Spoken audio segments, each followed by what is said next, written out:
नमस्कार. माधुरीज किचनमध्ये तुमच्या सगळ्यांचे अगदी मनापासून स्वागत. आज आपण अगदी झटपट असा रव्याचा केक बनवणार आहोत. अगदी परफेक्ट आणि मार्केटमध्ये मिळतो त्याच पद्धतीने अगदी सोप्या पद्धतीने कमी साहित्यात आज आपण हा केक बनवणार आहोत. मुलांना खूपच आवडेल. नक्की ट्राय करा.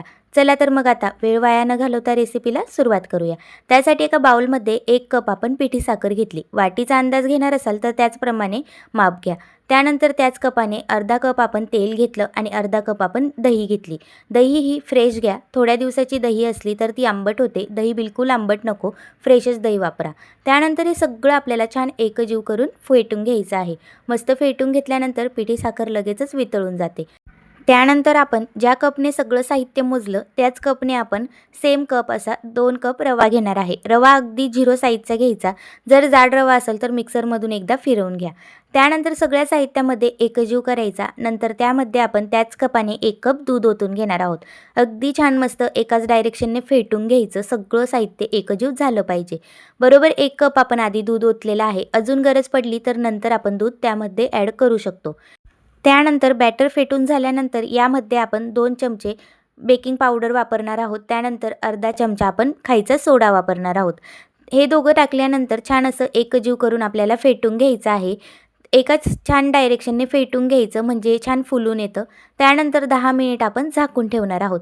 तोपर्यंत आपण जे केकचं भांडं असतं ते ग्रीस करूया. याला आपण छान तेल लावून घेऊया. जर तुमच्याकडे बटर पेपर नसेल तर पिठी साखरसुद्धा भुरभुरू शकता किंवा मैदा भुरभुरून घ्यायचा, म्हणजे खाली केक चिटकत नाही. माझ्याकडे बटर पेपर होता तो लावून घेतला. त्यालाही वरून छान तेल लावून घेतलं. त्यानंतर 10 मिनिटं झालेले आहेत. आता आपण आपलं बॅटर बघूया. छान मस्त रवा फुललेला आहे, बघू शकता. छान मस्त फुलून वरती आला. आता यामध्ये आपल्याला अजून अर्धा कप दूध ॲड करायची गरज आहे. मोजून 1.5 कप असं आपण दूध वापरलेलं आहे. छान असं एकजीव करायचं आणि मस्त फेटून घ्यायचं. बघू शकता आपलं बॅटर परफेक्ट असं तयार झालेलं आहे. यामध्ये आता आपण अर्धा चमचा व्हॅनिला इसेन्स घातलं. ज्या फ्लेवरचं असेल त्या फ्लेवरचं तुम्ही घालू शकतात.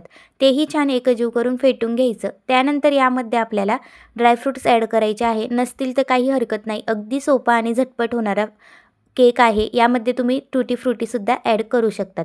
छान असं एकजीव केलं. केक टिनमध्ये आता संपूर्ण साहित्य आपण टाकून घेतलं.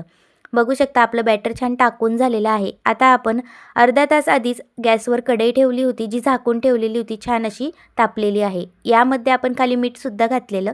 आता यावर आपल्याला आपलं केकचं जे भांडं आहे ते ठेवून घ्यायचं. छान असं मस्त 45 मिनटं आपल्याला वाफ काढून घ्यायची आहे. अगदी 45 मिनटं होऊस तरच झाकून ठेवायचं. अजिबात मध्ये उघडायचं नाही, नाहीतर केक हा आपला फसतो. अगदी 45 मिनटं झाल्यानंतर तुम्ही बघू शकता पटकन असा केकसुद्धा तयार झालेला आहे. काढून घेतला.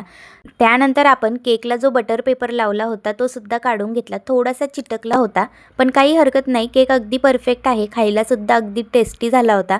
अशा पद्धतीने जर तुम्ही घरच्या घरी हा केक बनवला तर मुलं अगदी आवडीने खातील. बाहेरचा केक मागायचं सुद्धा विसरून जातील.